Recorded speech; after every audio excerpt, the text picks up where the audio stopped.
বিজ্ঞানে আর কোরআনে কোনো অমিল নেই, দ্বিমত নেই, সবই একরকম। কিছু কিছু ক্ষেত্রে যদি বিজ্ঞান অমিল পায়, দেন বিজ্ঞান should wait, science should wait unless they get their latest discoveries and invention, তাদের নতুন নতুন আবিষ্কারের জন্য অপেক্ষা করতে হবে। কারণ সায়েন্স প্রতিদিনই ইমপ্রুভ করে, ডেভেলপ করে। আজকে একটা পাইছে, কালকে আরেকটা পায়। আগে বলতো সূর্য ঘোরে, পৃথিবী ঘোরে না। এরপর বলতে শুরু করলো পৃথিবী ঘুরে, সূর্য ঘোরে না। এখন বলে সবই ঘুরে। এখন কি বলে? সবই ঘুরে। কিন্তু ১৫০০ বছর আগে আল্লাহ বলে দিয়েছেন ওয়া কুল্লুম ফি ফালাকিন ইয়াসবাহুন, মহাকাশে যা আছে সবকিছুই ঘুরে বেড়াচ্ছে। চিল্লায় পড়ি আল্লাহু আকবার। এজন্য the science shouldn't jump to the conclusion that the Quranic information is wrong. কোরআনের তথ্য ভুল, এই কথা বলে যেন সায়েন্স ভুল না করে। কারণ সায়েন্সের অনেক কিছু এখনো আবিষ্কার হয়ে সারে নাই। একটা সময় চিকিৎসা বিজ্ঞানীরা বলতো ক্যান্সারের নাই কোনো অ্যান্সার, কিন্তু এখন আবার বলতেছে না, ক্যান্সারেরও অ্যান্সার খুঁজে পাওয়া যাচ্ছে। ঠিক কিনা? তাহলে বোঝা গেল সায়েন্সের সবচেয়ে ফাইনাল থিওরি হচ্ছে যে সায়েন্সের কোনো থিওরি ফাইনাল না। কথা বোঝেন নাই বোধহয়? সায়েন্সের ফাইনাল থিওরি হচ্ছে যে সায়েন্সের কোনো থিওরি ফাইনাল না। আর কোরআনের ফাইনাল থিওরি হচ্ছে যে কোরআন যেটাই বলেছে সেটাই ফাইনাল। চিল্লায় বলো ঠিক কিনা? যা শুনিয়েছে আমাদেরকে সবটাই ফাইনাল। তো এজন্য কি কি মিল আছে, এরকম সাদৃশ্য অনেক খুঁজে পাওয়া যায়। আজকের এই রাতে এত লম্বা জোর আলোচনা সম্ভব হবে না। আমি কয়েকটা বিষয় নিয়ে একটু তোমাদেরকে বোঝানোর চেষ্টা করব যে এগুলোতে মিল খুঁজে পাওয়া যায়। যেমন কসমোলজির নাম তোমরা শুনেছো। কসমোলজির নাম শুনেছো না? সৃষ্টি তত্ত্ব। মহাবিশ্ব কি করে সৃষ্টি হলো? সায়েন্স যা বলেছে কোরআন তাই বলেছে। সুবহানাল্লাহ পড়ো। এমব্রিওলজি, যেটা নিয়ে আমার ছোটখাটো কিছু গবেষণা কর্ম আছে। ভ্রূণ তত্ত্ব, মায়ের পেটে বাচ্চা কিভাবে ডেভেলপ করে, কোরআন যা বলেছে সায়েন্স তাই বলেছে। হিউম্যান অ্যানাটমি, মানুষের দেহের কার্যকারিতা কিভাবে কি কাজ করে, সায়েন্স যা বলেছে কোরআন তাই বলেছে। ফিজিক্স বলে একটা কথা আছে, পড়েছো না তোমরা? পদার্থবিদ্যা, সায়েন্স যা বলেছে কোরআন তাই বলেছে। জুলজি, প্রাণীবিদ্যা, প্রাণী নিয়ে কোরআনে অনেক কথা, সায়েন্স যা বলেছে কোরআন তাই বলেছে। সি সায়েন্স, সাগরের নিচে কি আছে, এই সিক্রেট অফ দ্য সি, এই আন্ডারগ্রাউন্ডে কি আছে, কোরআন যে তথ্য দিয়েছে সায়েন্স বরাবর পুরোটাই স্বীকার করে নিয়েছে। চিল্লায় পড়ি সুবহানাল্লাহ। শুরুতে আমরা দেখি মহাবিশ্ব সৃষ্টি নিয়ে কোরআন কি বলেছে, আর বিজ্ঞান এই আধুনিক সময়ে এসে আমাদেরকে কি জানালো।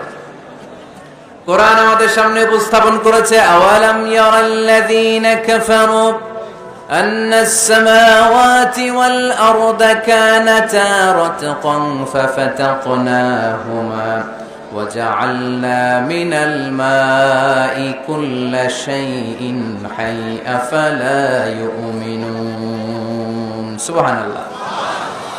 কাফির মুশরিকরা কি দেখে না আদিতে সৃষ্টির শুরুতে মহাবিশ্বের সব কিছু আকাশ জমিন এক জায়গায় লেপ্টে ছিল, একটা বিস্ফোরণের মাধ্যমে আমি মহাবিশ্ব তৈরি করলাম।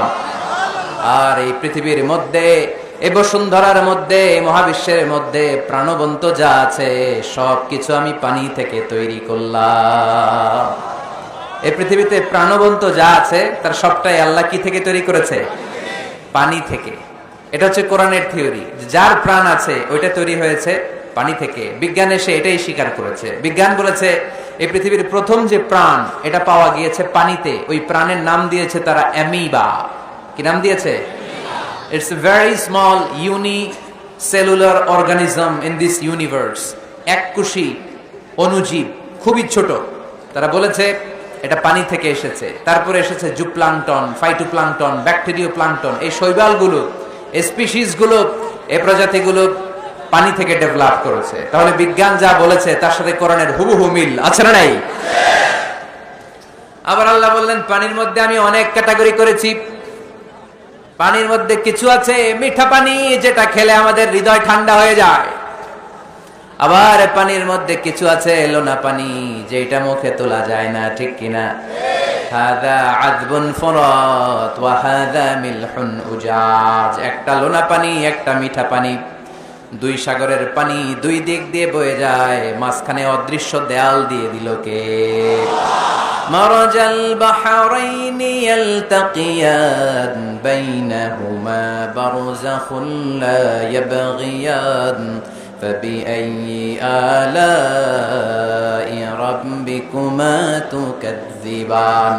লোনা পানির সাগর, মিঠা পানির সাগর বয়ে যায়, মাঝখানে অদৃশ্য দেয়াল, একটা পানি আরেকটার সাথে মিশে না, ঠিক কিনা?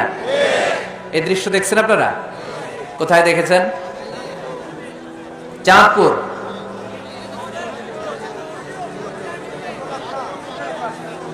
অনেক জায়গায় আছে, বাংলাদেশে আছে কয়েক জায়গায়, শীতলক্ষাতে আছে, আর শীতলক্ষায়, চাঁদপুরে। এরপরে আমি দেখে এসেছি নীল নদ আর লোহিত সাগরের পানি মিশে না। অবাক লাগে না? সুবহানাল্লাহ কইবেন না? একটা লবণাক্ত আর একটা মিঠা, দুইটাই তো পানি, মাঝখানে ব্যারিকেড দিল কে? আল্লাহু আকবার। কেন মিশে না? একটা পানির ডেনসিটি হাই আর একটা লো, একটা টেম্পারেচার হাই আর একটা লো, বলে যদিও পানি একটার সাথে আর একটা মিশে না। এই কারিগরটা কে? তার মানে বিজ্ঞান যা বললো কোরআন হুবহু তাই বলেছে। একটা লোনা পানি আরেকটা মিঠা পানি, একটার সাথে আরেকটা মিশে না। আবার আমাদের এলাকাগুলোর ভেতরে, জেলাগুলোর ভেতরে, থানাগুলোর ভেতরে আল্লাহ লোনা পানির নদী দেয় নাই, ওইখানে দিয়েছে মিঠা পানির নদী। কারণ আমাদের এলাকার ভেতরে, গ্রামের ভেতরে লোনা পানির যদি নদী হতো, আমাদের গাছপালা একটাও টিকতো না, ঠিক কিনা? এই সুন্দর ফুল, সুন্দর ফল, মিঠা নদীর পানি, আল্লাহ তোমার মেহেরবানি। তুমি কতই দিলে রতন, ভাই বেরাদর, পুত্র স্বজন, ক্ষুধা পেলে অন্য যোগাও, মানি চাই না মানি, আল্লাহ তোমার মেহেরবানি। সুন্দর ফুল, মিঠা নদীর পানি, আল্লাহ তোমার মেহেরবানি। আল্লাহু আকবার। খালাকা ফাসাওয়া কদ্দারা ফাহাদা। যেখানে যতটুকু পানির দরকার ততটুকু দিলেন। পেঁয়াজের ভেতরেও পানি দিলেন, রসুনের ভেতরেও পানি দিলেন, ক্ষীরার ভেতরেও পানি দিলেন, তরমুজের ভেতরেও পানি দিলেন, আবার ডাবের ভেতরেও পানি আছে না নাই? আন্না সাবাবনাল মাআ সাব্বা। যতটুকু ঢালা দরকার ততটুকু দিছে। আল্লাহু আকবার। পেঁয়াজের ভেতরে যতটুকু সিক্ততা, তরমুজের ভেতরে ততটুকু না। তরমুজের ভেতরে যতটুকু পানি, আপেলের ভেতরে ততটুকু না। আবার আমড়ার ভেতরে যতটুকু পানি, আমের ভেতরে ততটুকু না। সুবহানাল্লাহ। আন্না সাবাবনাল মাআ সাব্বা। এই পানিটা H2O, হাইড্রোজেনের দুইটা মলিকিউল আর অক্সিজেনের একটা মলিকিউল। কি আজীব কথা, দুইটাই গ্যাস, দুইটাই কি? কিন্তু দুই গ্যাস একসাথে মিলাইলে পানি হয়ে যায়। আল্লাহু আকবার। এজন্য আল্লাহ বললেন ওয়াজআলনা মিনাল মাই কুল্লা শাইইন হাই। পানি থেকে আমি প্রাণবন্ত সব কিছু বানালাম। এই পানির অপর নাম জীবন। আবার যদি পানি বেশি হয়ে যায় তখন মরণের সম্ভাবনা আছে না নাই? বন্যা এই দেশে হয় কি হয় না? কিছুদিন আগে উত্তরবঙ্গে বন্যা ছিল কি ছিল না? আহা, নূহ আলাইহিস সালামের উম্মাকে অবিশ্বাসের কারণে, গাদ্দারির কারণে আল্লাহ এই প্লাবন দিয়ে, পানি দিয়ে শেষ করে দিয়েছেন। এজন্য পানি দেখলেই এটা যে বাঁচার কারণ, বাঁচার মাধ্যম এমনটা নয়। এই পানি দিয়ে আল্লাহ আমাদেরকে শায়েস্তাও করতে পারেন, পানিশমেন্টও করতে পারেন, শাস্তিও দিতে পারেন, আযাব আর গজব দিয়ে তলিয়েও দিতে পারেন, ঠিক কি না? ওয়াজআলনা মিনাল মাই কুল্লা শাইইন হাই। প্রাণবন্ত সবকিছু আমি পানি থেকে বানালাম। আবার কোন কোন জায়গার পানির মধ্যে এত লবণ আমি দিয়ে দিলাম, সেখানে কোনো কিছু বাঁচে না। আছে না নাই? জর্ডানে একটা সাগর আছে, নাম ডেড সি। নাম শুনছেন?